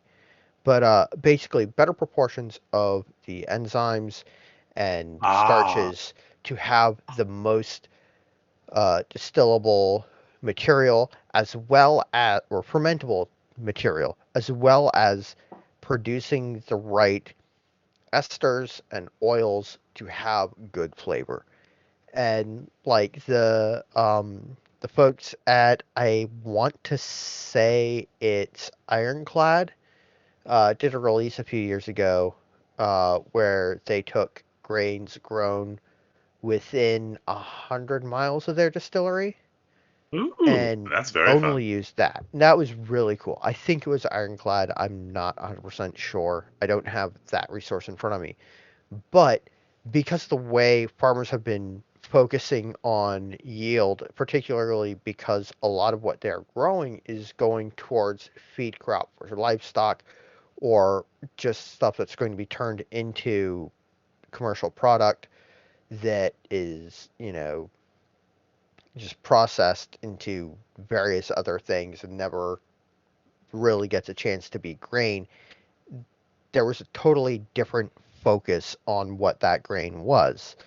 And like Leopold Brothers, for example, who aren't in Virginia, uh, went Forget about and there. hired a farmer to grow a specific strain of rye that they wanted to get the right flavor for their whiskey. And we can talk about them again if we want to talk about stills. But I will pass it back to you. That's a really cool thing. Yeah, it's very Yeah. important and definitely talks to there's more nuance to grain than just the what species is it, right? Which is and what Yeah. proportions of what species, right? There's the mash bill, but there's so much more you can do with grain. And again, I'll ask the audience to suspend disbelief. The real world is messy. This idea that there's only two or three main contributors to flavor in whiskey, um, sure, main contributors of flavor may be true, but to say that nothing else matters is overly reductive. And I would like to suggest that every decision matters, and it's just a question of how much. And left as an exercise to the reader, is it, and ultimately it comes down to price. Was that decision that this distiller made about how to develop flavor in this way that cost X dollars and made the bottle this much more expensive, was that worth it? Depends on your own personal palate. It's definitely worth explaining, or so worth exploring. And it's good to know that these things are there and to listen to the producers who are saying, I'm doing this. for this reason, and we think it makes a difference. And it's up to you to decide ultimately. Um, so we've talked about what people generally consider to be the main contributors: the grain recipe, the barrels. Number three is typically what type of still or what process are you using in distilling. How many distillation rounds have you done? Is it double distilled, triple distilled, quadruple distilled, 2.7 times distilled? That's confusing. Some people claim I that don't that I only don't think I'm aware of the 2.7 times still it's personally. it ends up being kind of a complicated math that's in somewhat like hard to quantify, but like basically we'll say like, we'll do one distillation and then we'll do the second distillation and we'll reroute part of the output of the second distillation back into a third distillation, which is mixed with outputs from the first distillation. There's a whole complicated flow chart, and they come up with some silly number of it's 2.3 times distilled or something like that. I think Fascinating. Springbank is one of the ones that has a kind of a complicated distillation process. But Oh, really? not really terribly important, right? These are decisions that the distillery is making both for flavor and yield reasons, and the details behind those reasons are going to be different from distillery to distillery. I would say listen to interviews with the distillers where they really go into detail about what they're thinking behind these decisions. That's going to be the refrain for all of these things. So let's get back to this list. I've got like 10 things on this list, and we've only talked about the major elements. I'm gonna just Sorry. list. No, it's okay. It's okay for us to go into detail. You could go into detail about every one of these things. If you interview a distiller who particularly cares about something like the production of the beer that later becomes the whiskey, you could spend hours talking about just that one thing. And here we are in a hour and a half, 2 hour long podcast trying to explain every possible thing. We can't possibly get into all the nuances. I do have a point at the end that I'd like to make. And in order to get there, I just want to make a list. So first of all, we've started Yeah, with totally. the grain and the recipe, the treatment of the grain, the let's actually, I'm going to go look at the list because I'm going to get sidetracked if I don't. So we start with the grain in the field, the grain recipe, the mash bill, or the malt bill, where you have different kinds of malted barley um, that contribute to the flavor. You may have, Westland Distillery in Washington, for example, is famous for having 5 malt and 6 malt recipes. This is different treatments of the malt, how much they've toasted, different varieties, and so on. Mashing, which is the process of cooking the grain. How hot do you cook it? How long do you cook it? Um, the choice of yeast, very important and becoming more important. And anybody who's done sourdough bread probably has a relationship with the idea of how important your yeast is. Um, the fermentation conditions, what's the temperature like? How long do you let it go on? Is it a short fermentation, short and aggressive, produce a lot of alcohol in a short period of time, but maybe develop some bad flavors you have to filter out later in the distillation process? There's a trade-off. If you take Is it longer, open or closed? yes, is it a Is it wild or open a or closed? controlled? There's so many variables here. Is it a Oh, is it a wild fermentation? Is it a sour mash? Is it a sweet mash? These are all topics to get into at a later time. Um, oh yeah. of course, if you let your fermentation take a long time and you have a certain desire for a rate of output, you have to have more storage space for the fermenting liquid, right? So there's a trade-off there in terms of your real estate in your distillery. Um, the choice of still, you've got column stills, you've got pot stills, like I'm showing on the slide here. Um, Yeah. let's make that bigger again. Um, there's other types of stills. There's hybrid stills. There's I'm not even going to try Three to chamber make, stills. yeah. Any list of stills would be incomplete, and there are trade-offs to the types of stills that you use. Um, and that's a whole deep conversation that I am by no means an expert on. So I would much rather let distillers speak to that. Um, the number of distillations you do. Typically, you need two at least because you start with a beer at something like, 5, 10, 12% alcohol, and you need to, first of all, extract all of the alcohol, remove all of the solids and as much water as you can. Um, and usually they call that the stripping run, where you're removing anything that's not desirable for the final product.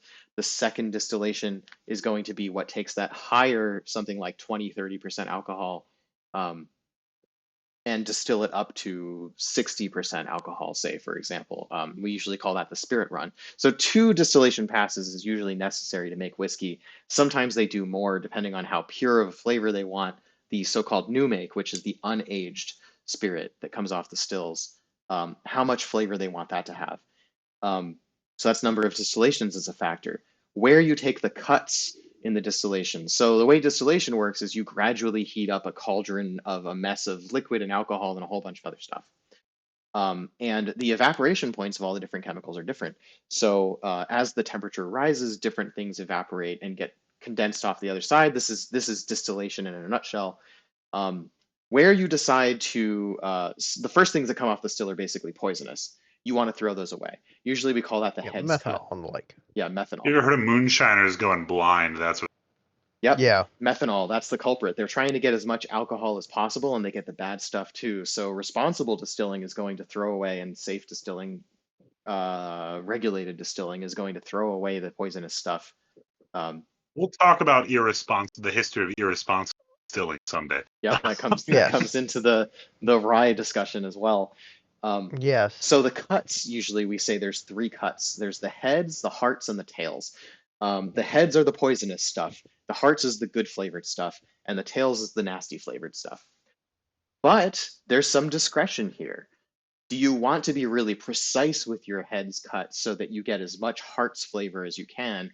Do that cut a little bit earlier and make sure that you're really leaving that poison beside, but you're taking a precise cut. And one of the ways you can do that is by heating up that mixture slower, which takes more time, and time, of course, is a trade-off. And sometimes it's just making a decision about how deep into the so-called hearts do we want the heads cut to be. You want the hearts to be as wide as possible for the most flavor, but you don't want to go into those nasty flavors at the end in the tails, which are usually these sort of you might get like rancid flavors. They call them fusel oils, Like moldy socks. wet dog. I've wet Wet dog. cardboard is a. Yep. The It's just bad. Yep. old asphalt is one that I've heard that I've never Ugh. experienced. Yeah. And I gasoline. have. And I'll send you a sample of that one. For peated I'll whiskey, pass. usually one of the things that is a distinguishing factor from distillery to distillery is actually sometimes you want to take more of the tails because Mhm. that's where more of that smoky flavor shows up, and you have to make you have to make the decision about how much smokiness you want before it becomes an unpleasant flavor, or before it comes along with unpleasant flavors. So that's where the cuts are. And there's a continuum of choices to make with the cuts. Of course, the distillation proof, that is somewhat related to the number of distillations, but it's also related to the apparatus and how aggressively you run it. What is the proof, the percent alcohol of what comes off of the still, that white spirit that is unaged? And then between that and before you put it in a barrel, you can add water. And often you have to. In the American whiskey regulations, you actually the barrel entry proof has to be lower, or the barrel entry proof limit is lower than the distillation proof limit, which means that by definition, some distillate is getting distilled higher than it is going into the barrel. So water gets added there. The question of how much water, right? The higher the alcohol is, the more aggressively it extracts flavors from the barrel, which could be bad flavors. The question again is, do you value flavor or do you value yield? And flavor, of course, is going to be the flavor optimized as opposed to yield optimized is going to be more expensive because there's less of the product. Now, of course, your barrels is a whole big topic that we went into at depth, but basically the type of wood, the size, how many times it's been used before, what it previously held, right? You have these variances in what you pick up from the barrel, what there's left to pick up from the barrel. How long do you leave it in the barrel? Obviously, the time in the barrel is something that we're familiar with because we have age statements, 12 years, 30 years. The longer the whiskey is in the barrel, the more the cask influence. The less time it's in the barrel, the more it's going to taste like the spirit that came off of the still. There's a continuum of choice there in terms of the product that's released. Secondary barreling, not exactly a new idea, but is becoming more popular. This idea of finishing a whiskey in a sherry cask, whereas it started in something like a second fill bourbon or something like that, which is going to be less aggressive on the aging. But then we wanted to get some fruity flavors in there. Maybe we're fixing a whiskey that wasn't quite right. Maybe we think the whiskey needs a little extra complexity. So there's a whole continuum of choices about when to make that switch, what type of thing to put it in, what size of barrel again. Everything that applies to the barrels the first time around applies to the barrels the second time around. And so you have this extra continuum of choice. And then before we actually get into releasing a product, we have to pick a whole bunch of barrels out of the barrel house, decide that they're appropriate for release, blend them together to produce the desired flavor. And one of the goals with the desired flavor in a lot of cases is creating the same thing that we released last year somehow, using different whiskey, right? Make that same flavor profile. And so there's a whole art to blending to make a consistent profile. And a lot of distilleries don't even bother, right? Consistency is a disaster all in of itself. Yeah. Oh, yeah.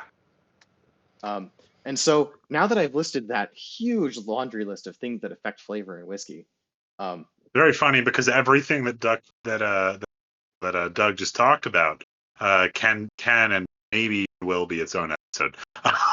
Every single thing he just said. Yep, pretty much. And we've spent, by the way, come visit us at the Whiskey Lodge because we spend hours discussing these topics in depth. And we have a tendency to go through the same topics maybe every month or two and revisit and learn new things from each other and new people who have joined. We are always learning more from each other and from the industry as we hear people talk about their craft. So let me just sum up by saying that giant laundry list of things that affect the flavor of whiskey. If you accept the premise that every one of those things can affect the flavor of whiskey, you might also draw the conclusion that every one of those things changes the concentration of a different set of chemicals in the whiskey. And so it's not a huge stretch to say there are hundreds of chemicals that are, that affect your taste sensation, your flavor sensation. The possibilities of producing a distilled product are virtually endless, and especially a wood-aged one. There are thousands of whiskey distilleries in the world. Among them are hundreds making just single malt, which restricts effectively only one of the many factors that I listed above, that choice of what grains to include. You can include different barley, but single malt is all 100% malted barley. And so they've unified on that factor, and yet you will be hard pressed to find two distilleries that produce essentially the same product. Unless you've accidentally found one that is literally the product, which happens occasionally. We'll talk about it sometime. I would be happy to learn about that. That sounds fascinating. It seems nearly impossible. Let me just say, to me, it seems nearly impossible that you could have two distilleries producing. I was talking specifically about sourcing and things like that. Oh yes, non-distiller producers, a whole separate topic. But people who are actually producing, it would be virtually impossible to accidentally create a product that tastes the same. And even the ones that are trying, among the thousands of distinct single malts in the world that come out every year, some of them may ultimately taste similar to each other.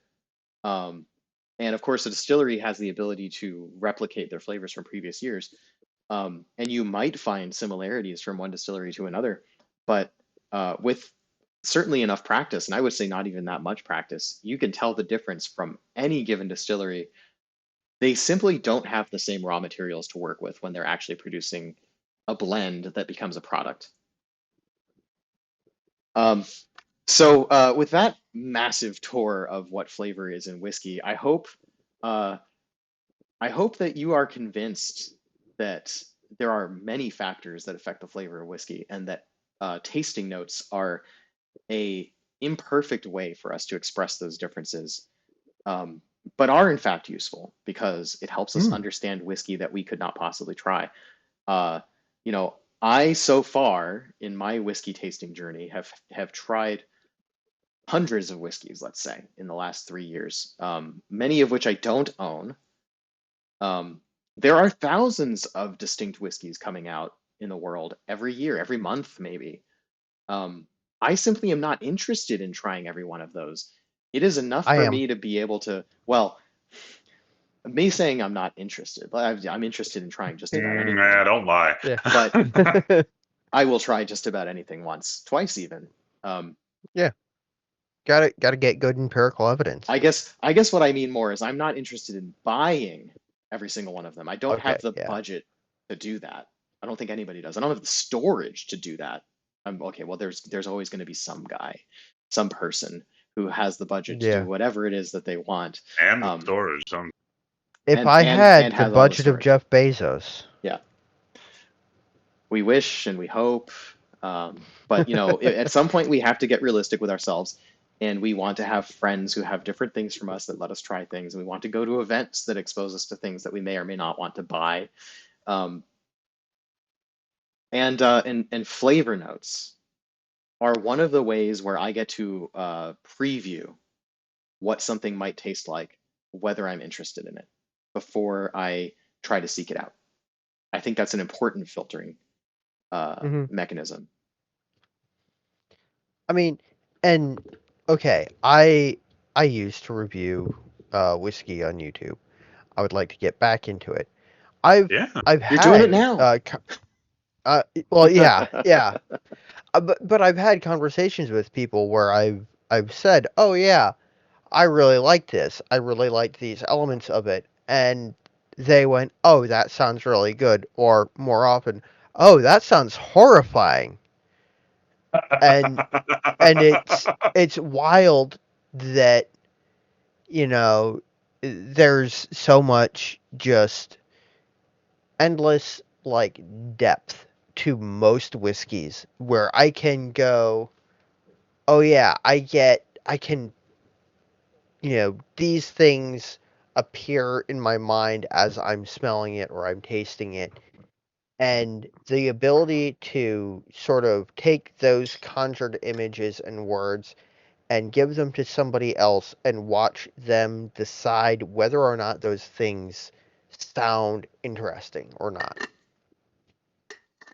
And That's ultimately just, whether they agree with it once they actually try it. oh And yeah. I think we find that with practice, we develop a vocabulary that is sort of shared by reading a whole bunch of other reviews. But ultimately, Yes. we can taste something in isolation and come up with more or less the same description, or at least a compatible description. Like we hmm apply words imperfectly to what we're tasting. But I read both of your reviews on the Stranahans, perhaps, and we may use different words, but I might say from my own experience, those words that you're saying fit my experience, even if they weren't the words that I used. Um, Yeah.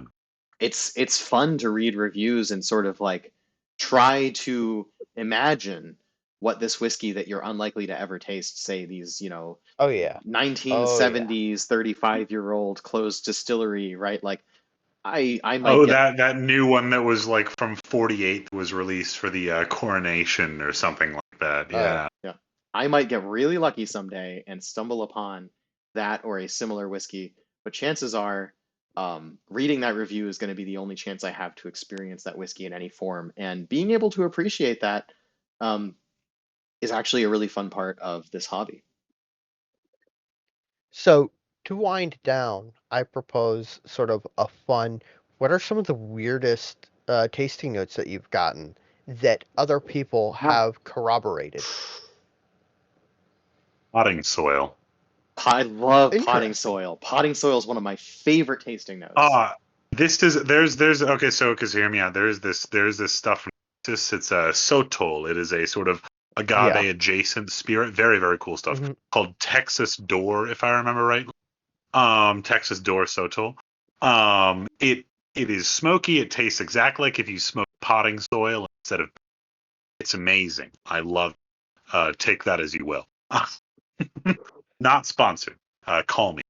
Um, but no, yeah, potting soil. If we get into the wine, we get to talk about Oh yeah. gasoline, horse sweat. Um, Okay. yeah, You said the magic word, gasoline. Mhm. gasoline. I have a whiskey that is currently in my hand that I'm trying not to show too much of the label of because I don't want to get them angry at me because they probably genuinely care about the product that they produce. gasoline and artificial caramel combined. I gave a sample to my brother, who is a off-highway heavy diesel technician. And the first thing he said when he smelled it is, "Hold on, I gotta go wash my hands. I touched something covered in gasoline." Um, It turned and out not to be another his hands.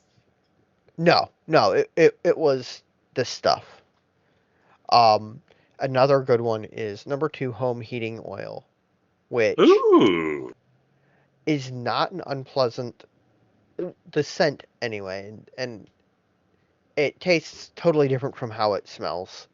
Um, but it's not an unpleasant memory. It's a memory that I have, and the smell of it is the smell is what I taste on Old Granddad 114. Ooh, I yeah. cut and I I had that at a get together with some friends, and I mentioned that I really liked it. It's got one off note that I think some people might find a little bit too off to enjoy. And one of my friends pushed me on it, and I was like, "Oh yeah, it's got a note of number 2 home heating oil." And then he was like, "I was really hoping you wouldn't say that because I was tasting that and I couldn't figure out exactly what it is. But now that you've said that, that's definitely what it is." There And is again, that might be power of suggestion, but Hmm. But basically, there's you very both came up with that note separately because he was thinking it and you were right, thinking it, and then you vocalized that, and you had the same experience more or less. yeah, Um, so okay, I'll give some interesting tasting notes. Um, so first of all, in terms of whiskey, especially lightly peated single malts, I get sometimes that potting soil, sometimes yeah. petrichor, which is that oh, smell that's such a when it good hasn't one. rained for a while. And that might seem like, I mean, it's like everybody loves that smell, right? Like, wouldn't you love to have Yeah. that? Mhm. It smells like spring and freshness, and it is a weird smell to think of in terms of a consumable food, though, Yeah, right? You it think of is. like, that's the smell of rocks when you're outside Yeah, in the first rain of the season, right? Do I want to eat that? Well, no, maybe, but the uh, so yeah, there's that. I'll That's lick a so. rock. yeah. I I may or love may that not have shit. done that on a dare in high school. So Oh, it that's tastes great. whiskey. I will say though, the weirdest tasting notes I've gotten have been in rum, and there's like three or Yeah, Oh, four yeah. yeah. weird tasting notes that I will share with you now. And I really like them actually. It Yeah. took me a little bit to get used to it. The first really funky rum that I tried literally tasted like rotting plums. Like Beautiful. like Interesting. Gorgeous. you've Excellent. got like your fruit bowl that you forgot about in the corner of the kitchen, and it's got rotten moldy plums in it, and you're like, A that has to get thrown in the garbage right away. You cannot possibly eat that, right? right now. And Yeah, yeah. having that in front of my face and going, I don't feel comfortable putting this in my body, right? I ended up trying it and getting used to it. On top of that, that same whiskey, rubber, like burnout, like Oh, yeah. Oh just yeah, rubber I love tires on the that. road. I love that. You get that There's very sometimes in particular peated whiskey that whiskey we're too. to that I'm going to send you send both of you a sample of that I really find fascinating. Another one, machine oil, like Oh, I love that. like little like home appliance lubricant kind of. I get that in rum sometimes. Brackish water, like Ooh, yeah. or the Like I've dirty, encountered that weird. in a rum. yeah, like Like the sort of foam on a bay, like that sort of like beige yeah. that shouldn't be there. Bacteria is definitely involved in that. That kind of smell. I get So that in rum sometimes. have you ever been able to stand in the middle of like a saltwater swamp? I There think are I a have couple actually. there are a couple in Virginia. Um there's one down near Jamestown, which is technically brackish, but given how Oh, salty you it mean smells, Jamestown? I mean, The whole of Jamestown? yeah, yeah. I was trying to be nice, but yeah, yeah. There's like standing there in like on a boardwalk, just surrounded by like the smell of rotting wood, salt water, and that particular smell of swamp ooze. A friend of mine had a rum from I think it was Jamaica. I'm not sure. I don't remember that get together very well. That you open the bottle and you could smell that for feet around the opening of the bottle. And it Speaking of was, feet, hey, Oh, uh, feet, yeah. so dirty feet, that's a tasting note. oh yeah, Anyone familiar with durian probably is familiar with that note. oh yeah. That shows up in rum sometimes. And actually, I have a rum aging in this barrel next to me, a 2 liter barrel, that has quite a lot of butyric acid in it, which the unkind way of putting that Hmm. is it smells like vomit. Mm-hmm. And the Hey, hope okay. here is that this barrel aging will temper that down a little bit because a little bit of butyric acid actually is nice. It kind of reminds you of Mm-hmm. chocolate. Um, it can be converted into pineapple oil. What is it? Butyric acid. The chemistry name is eluding me, but there's an ester that's derived from butyric acid that smells like Yeah, pineapples. I see a cat. Yeah, no, this is Andy. He's just come to join us. He got impatient waiting outside the door. Well, I think I'm about all talked out. I think it might be time to Yeah. call it. I've Yeah. got just a little bit of Stranahan's left in my glass here, so I will toast this lovely conversation about flavor. Um, Gentlemen, to flavor and the exploration thereof. The flavor. The flavor. Cheers. Cheers. Sláinte.